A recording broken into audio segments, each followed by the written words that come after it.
চুরির ঘটনা ঘটলেও নিশিগঞ্জের খেজুরতলা নিশিময়ী উচ্চ বিদ্যালয়ে শুক্রবার দুপুরে এই ঘটনা ঘটলেও সোমবার স্কুল খুলতেই তা নজরে আসে। স্কুলের অফিস ঘরে তালা ভেঙে স্কুলের ভেতরে ঢোকে দুষ্কৃতীরা। স্কুলের আলমারি ভেঙে লণ্ডভণ্ড করে। চুরি হয়েছে সহকারী প্রধান শিক্ষকের আলমারিতে থাকা নগদ 15,000 টাকা। খোয়া গিয়েছে চেক বই। আর কোনো গুরুত্বপূর্ণ নথি খোয়া গেছে কিনা তা খতিয়ে দেখছে স্কুল কর্তৃপক্ষ।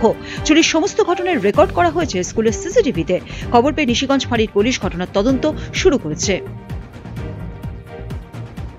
এই স্কুলে যে তালা খুলে আর কি সে খবরটা দিল যে স্কুলে চুরি হয়ে গেছে, সব গেট ভাঙা, আলমারির পাশে একটা ভাঙা। তারপরে আমি স্কুলে আসার পরে সেগুলো দেখি এবং থানায় খবর দিই। থানা থেকে এসছেন, এসে ইনকোয়ারি করছে।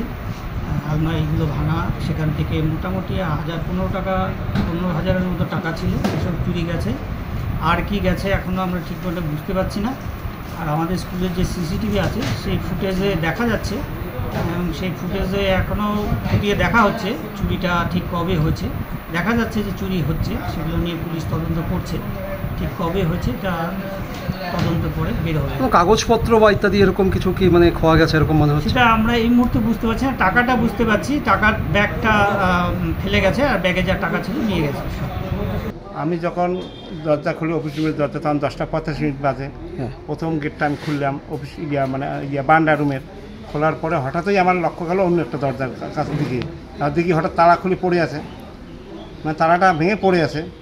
আচ্ছা, তারপরে এদিকে আমি এখন ওটা দেখার পরে আমি দক্ষিণ দিকে গেলাম, শেষ স্টাফ রুম।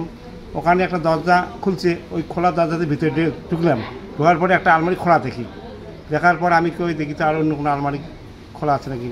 এই রকমের পর্যায়ক্রমে দুখানা আলমারি খোলা দেখি। স্টাফ রুমের একখানা আর সাইটেরও তিনখানা। এবারে আমাদের স্কুলে মাধব স্যারের রুমে আসি, দেখি দুখানা আলমারি খোলা।